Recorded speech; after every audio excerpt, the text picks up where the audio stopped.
Assalamualaikum warahmatullahi wabarakatuh. Selamat datang di channel Andi Guru Geografi. Pendekatan aktivitas manusia. Apakah pendekatan aktivitas manusia itu?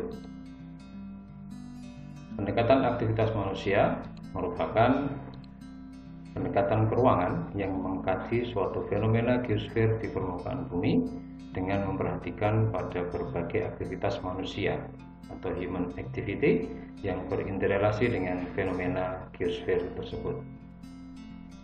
Jadi pendekatan ini menekankan pada aktivitas manusianya. Sebagai contoh, kita langsung saja pada contoh.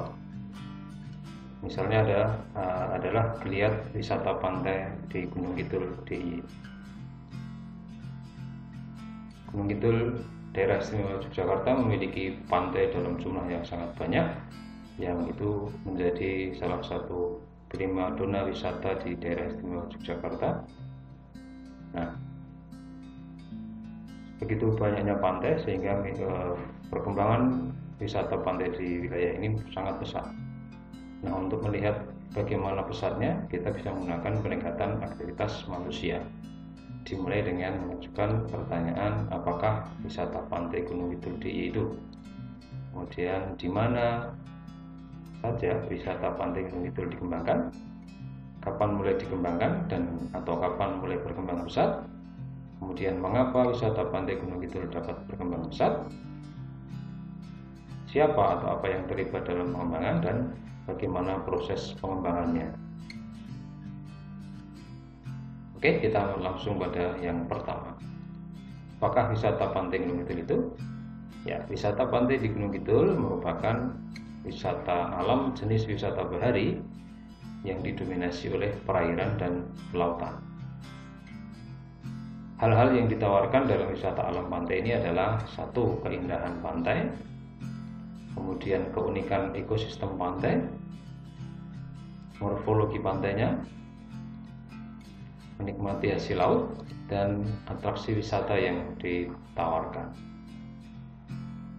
Berikutnya, di mana saja potensi wisata pantai Gunung Kidul yang dikembangkan? Pengembangannya ada di pesisir selatan Gunung Kidul yang langsung berbatasan dengan Samudra Hindia. Terdapat 50 pantai yang telah dikembangkan, dengan 34 pantai telah memiliki aksesibilitas tinggi dari segi prasarana jalan. Kapan wisata pantai Gunung Kidul mulai berkembang pesat? Dari data BPS tahun 2011 sampai 2016 dilaporkan terjadi peningkatan jumlah wisatawan baik internasional maupun domestik yang signifikan peningkatannya setiap tahun. Belum ada data BPS dari 2017 sampai 2019, tetapi dari data koran lokal, dari data website itu juga selalu terjadi peningkatan secara signifikan. Di 2019 mencapai sekitar 3 juta lebih.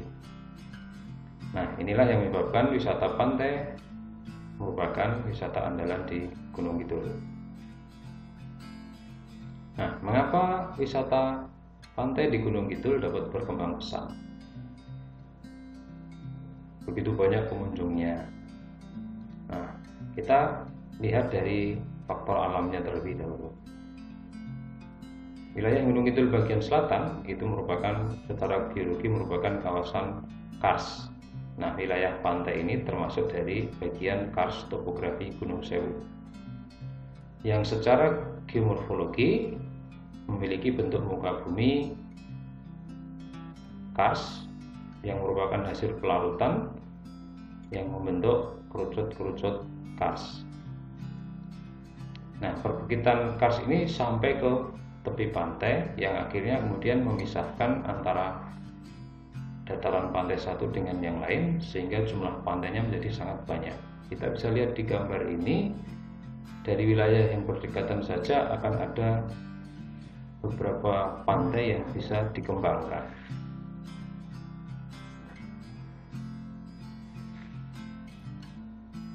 Nah, Mengapa wisata bahari ini bisa berkembang pesat? Dari faktor yang lain adalah atraksi wisata yang ditawarkan, iklim, pemandangan alam, kejadian wisata itu juga dikembangkan.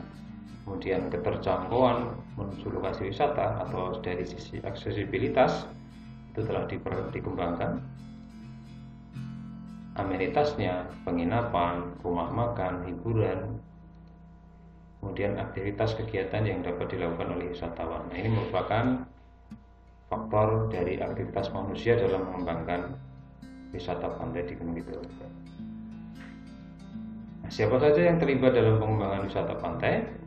Ini yang pertama adalah pemerintah Kabupaten Gunung Kidul melalui Dinas Pariwisata Kabupaten Gunung Kidul dan investor, di mana investor itu diberikan kesempatan untuk berinvestasi di lokasi wisata Gunung Kidul.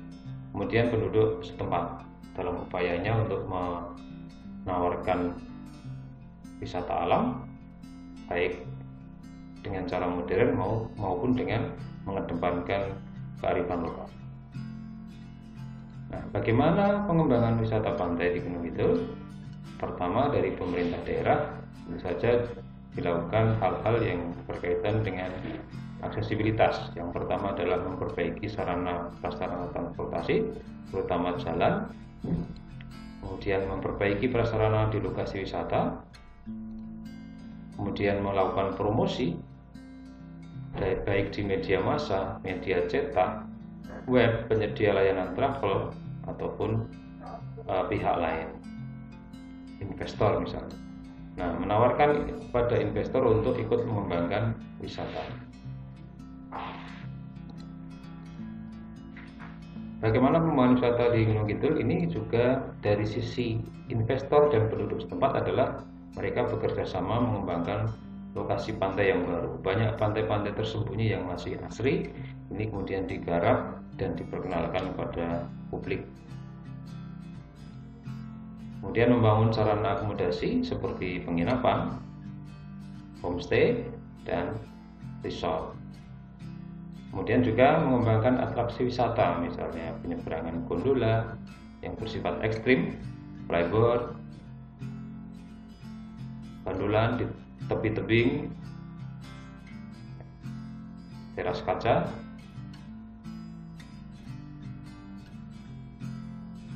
ya spot selfie, ya. Nah, ini contoh-contoh pengembangan atraksi wisata baik yang sifatnya hiburan maupun atraksi wisata yang sifatnya ekstrim. Nah, apa dampaknya bagi wilayah sekitar? Oke, dampak positif dari wisata alam di Gunung Kidul adalah yang pertama menyumbang pendapatan asli daerah di sektor wisata.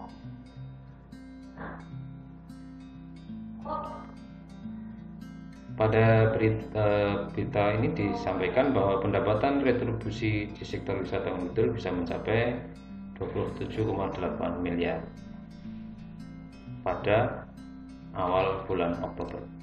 Kemudian peningkatan pendapatan penduduk karena banyaknya usaha lapangan kerja yang muncul dari mulai menyewakan perahu dan menyewakan payung, banyak dibukanya rumah makan, penginapan, ada homestay, penjualan hasil laut, hingga jasa parkir atau jasa fotografi. Nah, ini juga menjadi faktor dampak positif dari wisata alam yang ada di Gunung Kidul. Ada juga dampak negatifnya adalah sampah. Sampah di pantai masih banyak yang bertebaran karena manajemen yang belum bagus. Kemudian kemacetan pada akhir pekan dari jalur jalan menuju tempat wisata maupun jalur jalan keluar masuk wilayah Kabupaten Gunung Kidul. Baik, itu adalah contoh penggunaan peningkatan aktivitas manusia dalam mengkaji kepariwisataan. Kesimpulannya adalah bahwa terdapat interrelasi antara objek pariwisata atau objek wisata dengan fenomena sosial manusia, yang artinya perkembangan ini dapat dikaji dengan menekankan pada aktivitas manusianya. Oke, saya kira bisa dipahami. Terima kasih atas perhatiannya. Wassalamualaikum warahmatullahi wabarakatuh.